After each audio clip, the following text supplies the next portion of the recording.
축복하시니 날마다 함께 하시길 바랍니다. 우리 옆에 앉아 계신 분들하고 인사하겠습니다. 사랑합니다. 축복합니다. 네, 우리 이제 날씨가 많이 덥습니다.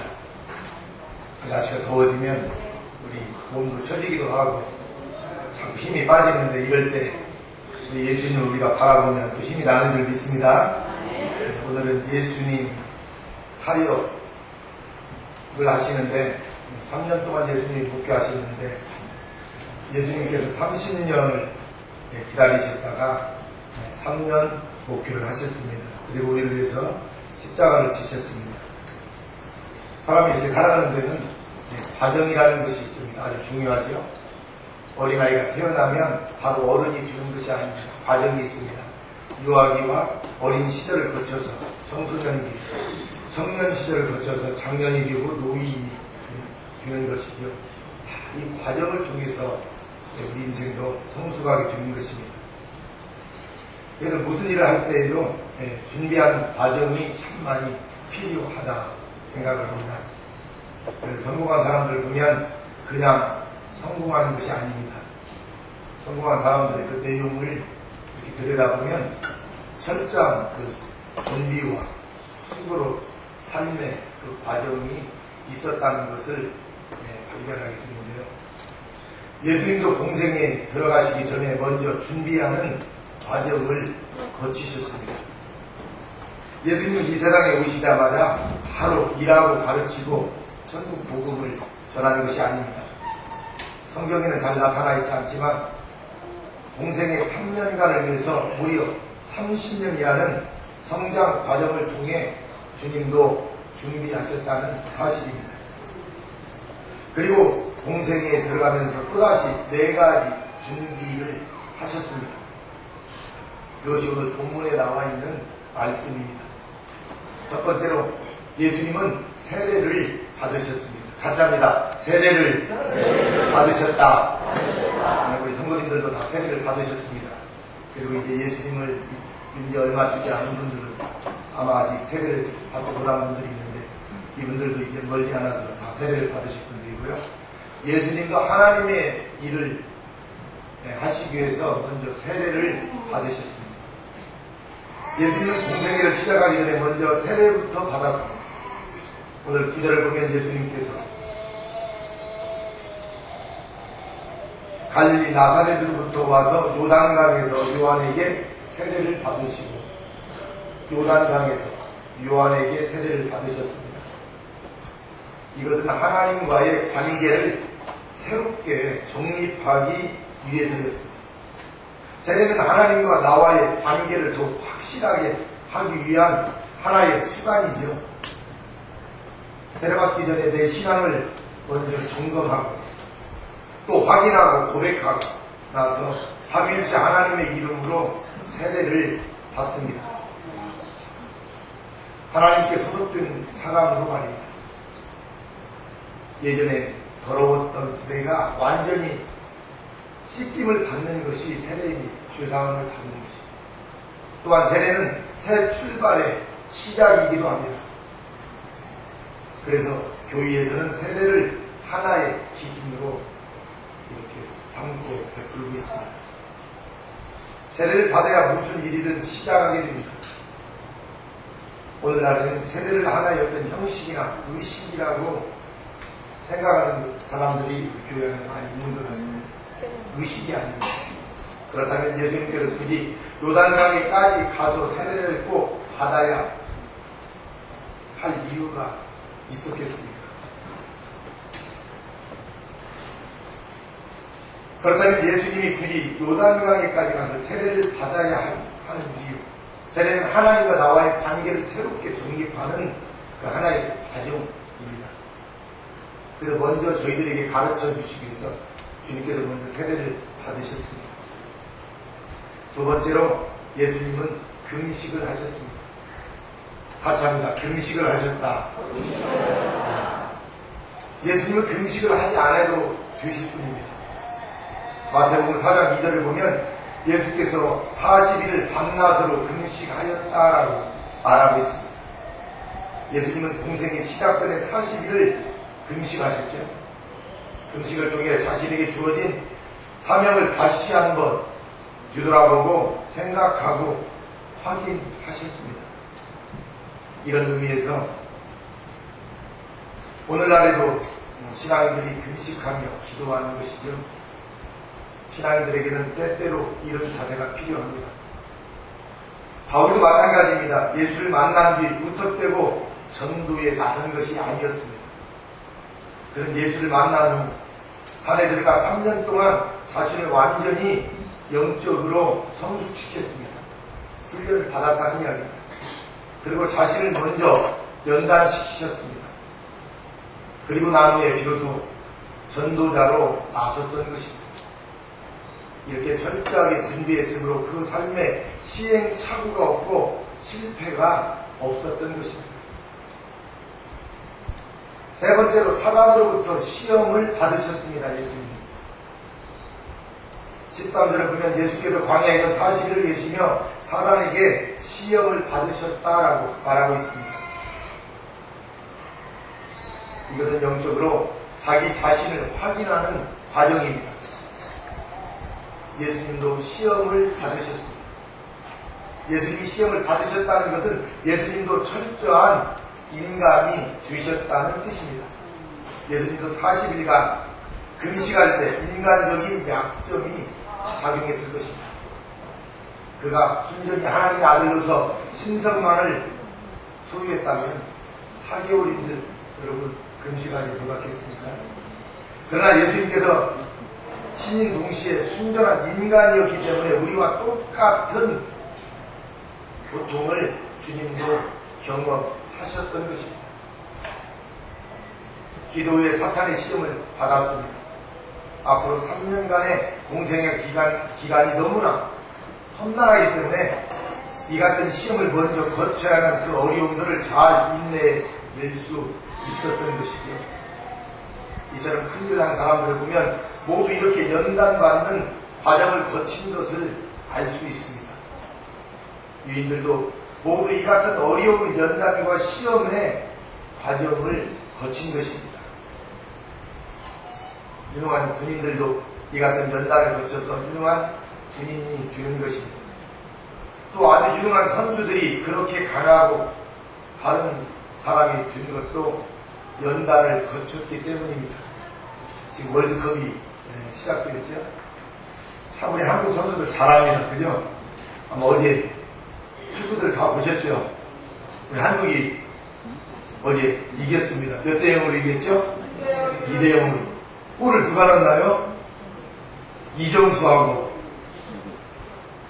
박지성이 넣었죠? 네. 그 세계 무대에 나가서 우리 한국 선수들이 참 잘해요, 게임을. 과거에 이렇게 잘하지 못했어요. 그죠? 가면 막 몇 대 0으로 막 깨지고 와가지고, 망실당하고 온 적도 많이 있었는데, 지금은 월드컵 무대에 나가서 세계적인 대회에서도 참 잘해요. 왜 이렇게 잘할까? 저도 축구를 이렇게 보면서 생각이 들어왔습니다. 참 훈련을 잘 받았기 때문이죠. 그리고 큰 국제적인 무대에 가서 유럽의 큰 아주 강호들 속에서 들어가서 큰 무대 팀들에 소속되어 있는 유럽파 출신들이 그 선수들 중에 많이 끼어 있습니다. 그죠? 그래서 세계에서 내놓으라는 선수들하고 몸을 부딪혀가면서 열심히 훈련을 잘했어요. 그래서 월드컵이라는 큰 무대에서도 기죽지 않고 있는 실력을 과감하게 다 어때요? 사용하는 모습을 봅니다. 그죠? 근데 어제 박지성이 두 번째 골 들어가는 걸 보니까 정말 그 잘하는 선수들 틈에서 보세요. 그 수비를 제치고 골키퍼를 제치고 옆으로 쏘는 그 모습이 아주 익숙해 있습니다. 그러니까 공을 잡면서도 여유가 있어요. 보니까 막 긴장하다 보면 앞이 안 보이기 때문에 그냥 앞으로만 차게 되는데 어때요? 골키퍼가 달라져 놓는 것을 보면서 사이드로 빼면서 골문을 가르는 모습을 보았습니다. 그만큼 훈련을 잘 받았습니다. 하나님께서 우리들도 하나님의 군사로 이렇게 사용하시기 위해서 훈련을 시키세요. 어떤 사람에게는 장애인 몸으로, 어떤 사람에게는 더 아픔으로, 질병으로, 여러 가지 환경 속에서도 훈련을 잘 이렇게. 그러나 우리가 현실만 바라보고 힘들다는 것만 생각하면 우리는 아무것도 할 수 없습니다. 우리 장생들 사랑의 교회와 공동체가 이렇게 아름다운 모습으로 세워져 가고, 우리 지역사회 뿐만이 아니라 우리 한국교회에서도 영향력을 끼칠 수 있는 이런 아름다운 교회로 세워질 수 있는 것은 우리가 늘 하나님을 찬양을 해도 더 뜨겁게 찬양을 하고, 기도를 해도 더 뜨겁게 기도를 하고, 할렐루야. 일을 해도 더 열심으로 일을 하고, 우리가 서로를 돌아보고 섬기는 일에도 사랑을 하는데도 더 아주 열심히 뜨겁게 우리가 사랑하면서 일하기 때문에 우리의 열정을 보시고 하나님께서 우리를 여러분 쓰시고 있음을 기억하시길 바랍니다. 그래서 많은 사람들이 저희 공동체를 다녀가면서도 그래요. 이 몸이 아프고 불편하고 약한 지체들이 많이 모여있는 곳이잖아요. 저희 교회는. 그런데도 어때요? 주변 환경이 잘 정리가 되어 있고 나무들이나 꽃들도 잘 이렇게 심어져 있고, 그래서 많은 분들이 돌아보면서 그래요. 목사님 이렇게 많은 분들이 생활하고 있는데도 정리가 참 잘 되어 있네요. 청소도 잘 되어 있고요. 구석구석에까지 다 청소도 잘 되어 있고 잘 되어 있습니다. 그래서 제가 그런 말씀을 드립니다. 이렇게 되기까지는 우리 많은 여기에 사는 모든 분들이 다 봉사자들이고 다 구석구석 쓸고 닦고 서로 사랑하면서 우리가 사랑의 작품을 만들어가고 있기 때문에 이렇게 아름답게 보이고 있습니다. 그러잖아요. 누가 구석에 먼지도 털지 않고 청소도 하지 않고 그냥 놓아두고 내버려두면 어때요?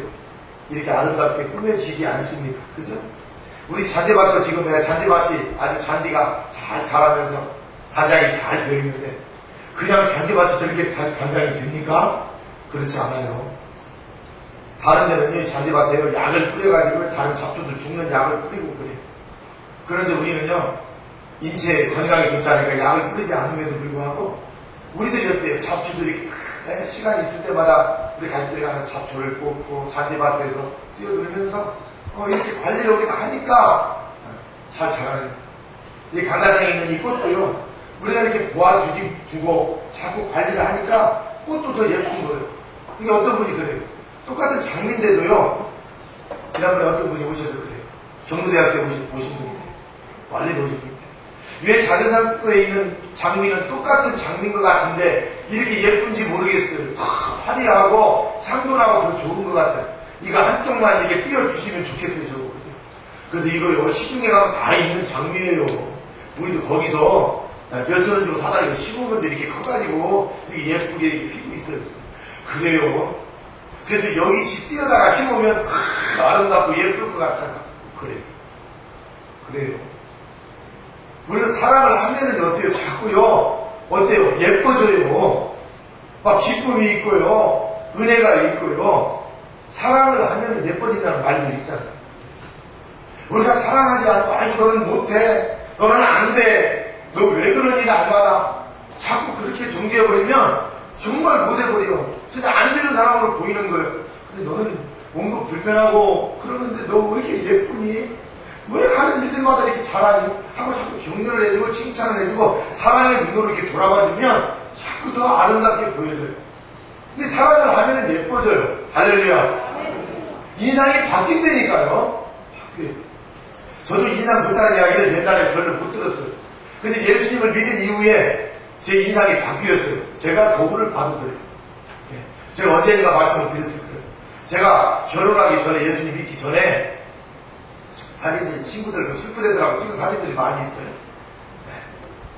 근데 그 사진들 지금도 있어요. 근데 어느 날 앨범을 보니까 이 사진이 싹 없어졌어요. 우리 집사람이 싹 구석에다 감춰놨어요. 얼마 전에 성경이가 이 사진을 보면 아빠는 옛날에 총각 때보다 지금이 훨씬 멋있는 젊은 것 같아요. 그때는 술, 담배에 막 찌들어가지고 세상에 빼묻어가지고 굉장히 막 거칠었어요, 삶이. 근데 예수님 믿은 이후에 인생이 또 인상이 바뀌게 된 거예요. 할렐루야. 기쁘게 사느니까, 사랑하고 사느니까, 세상을 아름답게 바라보고 사느니까 항상 어때요? 또 아름다운 사람들을, 귀한 분들을 하나님께서 땅마다 만나게 해주시는 거예요. 할렐루야. 그래서 우리는 누구를 만나느냐에 따라서 우리의 삶의 인생이 여러분 바뀌어지는 거예요. 그래서 우리 자르세골 공동체에 나무 하나, 꽃 하나 이렇게 사가지고 오면서도 그래 심으면서 생각하지만도 참으로 이곳에 오는 나무들은 정말 사랑받기 위해서 오는 나무들입니다. 이 꽃들이 고르면서도요, 우리 자기네들이 심겨질 이 꽃들이고 식물들이기 때문에 어때요? 야, 너를 내가 사랑한다 하면서 이렇게 마음속으로 하면서 이렇게 골라서 가지고 와서 심고 가꾸고 그래요.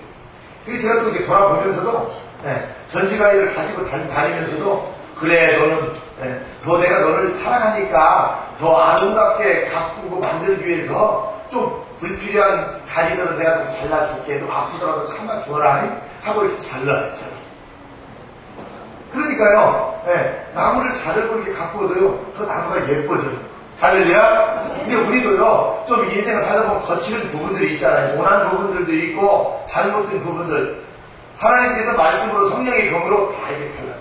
근데 자를 때는 우리가 좀 아픔이 좀 있고 힘들어요. 그러나 시간이 지나가는 이후에 하나님이 나에게 아픔을 주시면서까지 신앙생활을 하고 이렇게 잘하게 하십니다. 우리가 체험하게 되고 경험하게 돼요. 사랑하는 성도 여러분, 우리가 몸이 불편하고 여러 가지 아픔이 있는 것도 우리가 영적으로 바라보면 하나님을 다 어때요? 우리가 의지하고 바라보고 믿음으로 살라고 하나님께서 나를 훈련시키는 과정이다 이렇게 생각하시면 돼요. 여러분 이렇게 망가지고 무너진 삶이 아니었더라면 우리 자녀들끼리 여러분 올 수 있었을까요? 미안합니다만 안 와. 여러분들 자기를 가지고 있지 않다면 여기에 올 수 있었을까요? 건강하고 부자로 잘 살면 여기 우리 올 수는 있겠습니다만 같이 우리하고 예배하고 살면서 생활하기가 상당히 어렵습니다. 그래서 하나님께서 나를 이 모습으로 이렇게 이끌어지고 이렇게 만드셨습니다. 우리가 인정을 하고 하나님이 나를 이렇게 만드신 것을 인정하면서 그냥 있는 것 가지고 모습으로 뜨겁게 하나님을 찬양하며 믿음으로 여러분 사는 것입니다. 할렐루야. 예수님은 사역을 하시는데도 천국 복음을 전하시는데 아주 철저하게 준비하고 훈련받고 나서야 비로소 공생애를 시작하셨습니다. 이런 과정을 거쳤으므로 그의 공생의 3년간의 사역을 시행착오 없이 성공스럽게 우리 주님도 수행할 수 있었던 거예요. 그리고 십자가를 앞에 놓고 너무 거창한 힘든 십자가였는데 내 뜻대로 마옵시고 아버지의 뜻대로 해달라고 예수님도 기도하고 십자가에서 어때요? 죽으셨습니다. 십자가를 감당하셨습니다. 이루었다라고 말하면서 그 다음에 예수님께서 제자들을 택하셨습니다. 사역 중에 오늘 16절을 보면 예수께서 갈릴리 해변을 지나시다가 제자들을 불렀다고 했습니다. 하나님의 일은 혼자 하는 것이 아니라는 말입니다. 그래서 예수님도 혼자 일하지 않으셨습니다. 같이 더불어서 했습니다. 함께하고 더불어서 우리 주님도 일을 하셨습니다. 여러분 그래서 일을 절대 혼자 하려고 하지 마십시오. 아멘? 혼자 하려고 하는 사람은 어떤 사람이에요? 가만히 생각해 보세요. 내 공로를 다른 사람들이 이렇게 드러내가지고 다른 사람들에게 불러와요. 박수를 받고 칭찬을 받고 공로의 업적을 이렇게 받으려고 하려고 하는 사람. 우리 믿는 사람들은 그래는 안 돼요. 우리가 더불어서 함께 하는 거예요. 그래서 이런 데가 열심히 해놓고도 칭찬은 내 옆에 있는 분이 받을 수 있도록 나는 조금 했는데요. 옆에 계신 분이 이렇게 잘 해주셨어요. 하고 이렇게 올려드리는 거예요. 아멘? 어떤 분들이 그래요. 저희 공동체 오신 목사님이 이렇게 많이 이루시기까지 참 고생도 많이 하시고 많이 힘드셨죠? 아니요, 저는 힘 안 들었고요. 저보다요, 저희 아내가 열심히 해줬고요. 또 우리 공동체에 있는 직원들과 여기에 사시는 모든 분들이 17일간 열심히 땀 흘리고 일해서 만든 작품들이에요. 그래서 제가 한 건 없고요. 그냥 저는 기도한 것뿐이 없는데요. 이렇게 모든 분들이 같이 협력해서 이렇게 만들어서 이렇게 모든 사람들의 이게 작품이기 때문에 이렇게 아름다워요. 저는 이렇게 말을 해요. 할렐루야. 또 그게 또 맞는 말이요. 그죠? 이렇게 아름다운 공동체를 어떻게 내가 혼자 만들어? 나는 못해, 이거. 나는 전문적인 어떤 지식도 없고, 내가 그런 능력이 저도 있는 사람이 아니에요. 그러나, 우리 모두가 이렇게 합심해서 협력해서 만들어낸 하나님의 작품임을 여러분 믿으시길 바랍니다. 그래서, 누구 한 사람, 막 여기 우리 공동체는 드러나는 사람이 없어요. 똑같이 드러나면 칭찬을 받아도 똑같이 받아야 돼요. 사랑을 받아도 똑같이 받아요. 할렐루야. 그래서 우리는 어때요? 더불어서 이렇게 하나님의 일을 하니까. 아무튼 하나님의 일을 할 때는 무엇보다도 더불어서 함께 일하는 지혜가 여러분 필요합니다.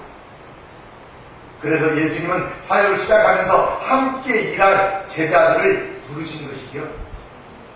그런데 예수님께서 부르신 제자들을 보면 한 가지 공통점이 있습니다. 그것은 하나같이 변변치 못한 사람들이라는 것입니다. 똑똑하고 잘난 사람들을 하나님께서는, 우리 예수님께서 부르시지 않았습니다. 그 시대에 천직에 종사하던 사람들이었고 소유된 사람들을 예수님은 선택하시고 부르셨습니다. 제 고향에 어떤 분들하고 제가 간 적이 있습니다. 그랬더니 그분이 입으로 저한테 그래요. 제 문장판 골짜기에 여기가 돼 싼토고 내가 여기에서 발가벗고 개울가에서 놀고 그렇게 성장했으냐 그랬더니 개천에서 용납부모는 그러더라고요. 할렐루야. 하나님이 저를 목회자로 세우신 것도 가장 부족하고 산속의 시골 촌사람이고 농부의 아들이고 많이 배우지 못하고 그랬지만 우리 하나님이 부르셔서 쓰신 거예요. 우리 주님이 부르셔서 쓰시는데 뭐 안 될 일이 있겠어요? 빌립보서 4장 12절에 보면 내게 능력 주시는 자 안에서 내가 모든 것을 할 수 있는 거예요. 아멘. 주님이 능력 주시면 되는 거예요. 그래서 사랑하는 성도 여러분, 우리 주님께서 여러분들 한 사람 한 사람에게 능력 주시면 여러분들 능력을 행하는 그러한 보시는 사람이 되는 줄 믿습니다. 그래서 여러분 우리가 생활하는데 못한다고 하지 말고 기죽지 말고 나는 늘 잘할 수 있습니다. 나는 행복합니다. 나는 멋있는 사람입니다. 이런 자부심을 가지고 하나님이 만드신 걸작품입니다 이렇게 생각하면서 믿음으로 여러분 자신있게 여러분 사시기를 바랍니다. 그래서 처음에는 미약하지만 나중에는 창대하리라는 말씀 그대로 되었습니다. 우리 자녀들 공동체 처음 시작할 때 저쪽 건물을 짓고 준공할 때 그 임원규 장로님이 조그만 그 액자를 하나 선물로 주셨습니다. 그때 군 의원이셨는데 그때는 집사님께서 장로님이십니다. 같이 성가대도 하고 같이 안수도 같이 받았어요. 근데 그 목사님 그 건물 짓고 처음 모셔서 예배 드리는데 그 말씀을 주셨어요. 욥기 8장 10절 내 시작은 미약하였으나 나중은 창대하다. 그때 그 집사님도 같이 예배 참석했는데 그리고 그 액자를 선물로 걸어주셨어요. 저는 그때 하나님께서 주시는 말씀을 그 건물을 짓고 중공 예배 때 그대로 될 줄로 믿고 받았습니다. 그리고 하나님 앞에 감사했어요. 그래요 주님, 지금 시작은 이렇게 작게 농가주택으로 시작하지만 하나님 이곳을 창대하게 이루실 줄 믿습니다. 이곳을 통해서 많은 영혼들을 하나님께서 구원해 주시고 정말 신앙공동체로 기적의 역사를 이루는 공동체 하나님께서 되어줄 줄 믿습니다 하고 저는 믿고 하나님 앞에 감사했어요. 할렐루야. 그리고 열심히 땀 흘리고 열심히 일했어요. 그냥 감사하는 걸로 끝나지 않아요. 그랬더니 하나님께서 정말 아름다운 공동체를 하나님께서 세워주셨습니다. 아무튼 우리 하나님께서 제자들을 우리 주님께서 선택하실 때도 변변치 않은 사람들을 세우셔서 제자로 삼으시고 제자로 삼았는데도 능력을 주셔서 일하게 하셨습니다. 하나님은 그러니까요 우리를 쓰시고 일꾼으로 삼으시는데 그냥 일하라고 하지 않아요. 능력을 주어가지고 일을 하게 하십니다. 그래서 우리가 주님 안에 있는 것이 중요하고 주님 안에 있으면 우리 주님께서 어떤 일을 맡겨주시든지 내가 못하는데 안 되는데 어렵겠는데 하지 말고 그냥 안 해요. 주님이 맡겨주시면 그냥 믿음으로 하겠습니다 하고 여러분 아멘 신앙을 가지고 일하실 수 있기를 바랍니다. 그러면 우리 하나님께서 아름답게 바울처럼 저와 여러분들도 쓰실 줄 믿습니다. 그래서 이 제자들을 보니까요, 후에 보니까 세계적인 이들이 다 전도자들이 되었습니다. 처음에는 미약하지만 나중에 창대하려는 말씀 그대로 되었습니다. 이것이 하나님 안에서 일하는 사람들에게 주어지는 은혜요, 축복입니다. 이것은 오늘날의 전도자들에게도 마찬가지입니다. 오늘날에 전도자로 부름받은 사람들을 보면 한결같이 어려운 환경에서 자란 사람들이 많습니다. 저희 교단에 총이라고 지내셨던 김상환 목사님, 진짜 삼자가 제 이름으로 같은데요. 이 삼자 들어가는 사람도 일을 잘하는 것 같아요. 그죠? 근데 이분들 굉장히 어려운 환경에서 잘하시더라고요. 저보다도 더 어려운 환경에서 잘하시더라고요. 근데 하나님께서 어려운 환경에 있는 분들을 끌어다가 하나님의 일을, 은혜를 주셔가지고 이렇게 맡기시더라고요. 할렐루야? 네. 여러분, 몸이 아프다고, 불편하다고, 여러분, 안 된다고 생각하지 마십시오. 하나님이 쓰시면 되는 줄 여러분 믿으시기 바랍니다. 네. 그래서 어려운 환경에서 자란 사람들이 하나님의 위대한 역사를 이룬다는 것입니다. 이것도 하나님의 지혜입니다. 이런 사람들은 이미 어려서부터 시험을 받아 훈련과 연단과 고난의 삶을 체득한 사람들이기 때문에 어려운 전도자의 길을 가는 동안 잘 어떻게 이겨낼 수 있고 인내할 수 있습니다. 특히 저도 어려운 환경에서 가난 속에서 또 막 일을 거친 일들을 많이 하면서 되게 잘하기 때문에 제가 그 필리핀이나 선교지를 가는 게 보면은 뭐 거기서 그냥 떨어뜨리고 살라고 해도 아이고 하나님 나 못 살겠는데 이런데 어떻게 살아요? 그러지 않을 것 같아요. 살라면 살기 가세요. 그들하고 열심히 일하면서 정말 거기는 아무것도 없이 멘토들을 가서 살라고 해도 그들보다 훨씬 잘 살 수 있을 것 같아요. 왜? 하나님이 나를 그렇게 훈련을 시켜 놓았으니까.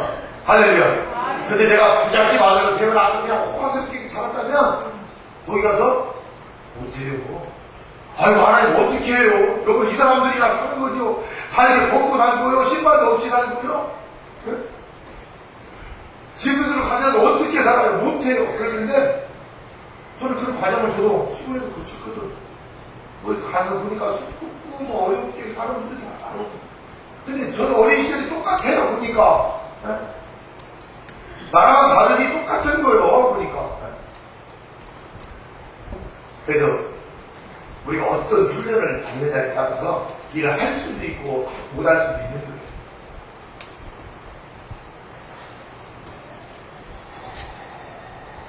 어려서부터 아주 율복한 환경에서 곱게 자란 사람이 그 길을 어떻게 갈 수 있겠습니까? 오늘날의 세계적인 유인들이나 성공했다는 사람들을 여러분 보시기 바랍니다. 그들에게도 똑같은 공통점이 있습니다. 그들은 한결같이 빈농의 아들로 태어났거나 비천한 집의 아들로 태어났다는 점입니다. 그런데 그들이 후에는 모두 성공자와 또 유인들이 되었습니다. 미국 대통령 트루먼 대통령을 우리는 압니다. 그의 고향 미주리주 인디펜던스 거기 자기 고향에다가 기념 도서관을 세웠습니다. 대통령. 그때 개관식 날 아이들이 많이 몰려와서 이 대통령에게 물었다고 합니다. 대통령께서는 우리만 할 때 학교에서 반장이야 무등생이었나요? 하고 물었다고 해요. 이 말에 대통령은 할 말이 없었습니다. 왜냐하면 자신은 무등생이 되어본 적이 없었다고 그래요. 더구나 반장을 해본 적도 없다고 그럽니다. 그런데 아이들은 크게 상상을 하고 있었던 것이죠. 그래서 대답했답니다. 내가 너희들만 할 때 볼품도 없었고 운동도 못했고 몸도 약하고 눈도 어두워 안경을 써야만 책을 볼 수 있었답니다. 아이들은 그 말을 믿지 않았습니다. 그런데 어떻게 대통령이 되었냐는 것입니다. 그래서 또 대통령은 설명을 했습니다. 나는 매일 성경을 읽었다. 아멘. 성경을 읽을 때마다 나는 내 뒤에서 밀어주시는 힘을 느끼며 어린 시절 살아왔단다. 그리고 빌립보서 4장 13절 내게 능력 주시는 자 안에서 내가 모든 것을 할 수 있다라는 말씀을 내가 굳게 믿고 나는 살았다. 그 말을 했다고 합니다. 할렐루야. 이것이 트루먼 대통령이 어렸을 때 지녔던 모습입니다. 대현이하고 성주가 어제 왔는데요. 유도대회에 다녀왔어요. 대현이가 은메달을 따고 성주가 동메달을 따왔대요. 참 우리 교회 학교 학생들이 건강해 운동도 참 잘하는 것 같아요. 우리 교회 학교 우리 학생들을 위해서 여러분 기도해 주시기를 바랍니다. 비록 이 아이들이 다른 건강한 사람들이 똑똑한 사람들이 많이 모인 큰 교회에서 신앙생활 하지 않아도 우리 자녀들 사랑의 교회에서 이렇게 섬기면서 봉사하면서 하나님께서 이렇게 훈련을 시켜드리는 이유가 여러분 있는 줄 믿습니다. 어릴 때부터 이 훈련을 받고 자란 아이들이 어때 어른이 되었을 때 하나님의 어떤 위대한 지도자로 세웠을 때 어려운 사람들을 위해서 어때 일하지 않겠습니까? 그래서 하나님께서 이들을 지금 훈련시키고 있는 과정이라고 생각하시기 바랍니다. 그리고 우리 교회 학생들을 위해서 여러분들 기도를 많이 해주시기를 바랍니다. 얼마 되지 않은 학생들이지만 이곳에서 하나님께서 훈련을 지금 훈련소로 지금 삼으시고 이곳에 보내시는 거예요. 특별히 우리 학생들은 이곳에 내가 왜 꼭 여기에서 이렇게 훈련 받아야 되나 생각하지 말고 하나님이 나를 이곳에 보내주셨다 생각하고 여러분 더 열심히 공부하시기를 바랍니다. 그리고 자는 아이들 깨워주고 상가대 되게 예쁘게 자고 있는데 그거 깨워줘 여기보다 깨워줘 잠자면 안 돼. 그래도 자더라도 교회에 와서 자니까 지금 학생들이 예배 안 되는 아이들이 참 많아요. 지금 다른 친구들은요 지금 학원에 가서 있고요 다 지금요 그래도 우리 교회 안에서 훈련받고 있으면 여러분 꼭 기억하시기를 바랍니다. 아인슈타인 물리학자죠. 노벨상까지 탔습니다. 그도 어렸을 때 수학 유해는 모두 낮게 점수였다고 그래요. 그래서 담임 선생님이 그 부모를 불러서 이 학생은 장래성이 없으니까 퇴학시킨다고 했다고 합니다. 공부도 하고 말씀 꾸러기였어요. 그러니까 장래성도 없고 학교 생활을 못하니까 저도 못하니까 돈을 학교에서 받을 수가 없어요. 퇴학시키다고 그랬어요. 또 미국의 제일 강한 부자 누구의 록필러. 그래서 청년 때 너무나 가난하고 보잘 것 없어서 애인이 하나 있었대요.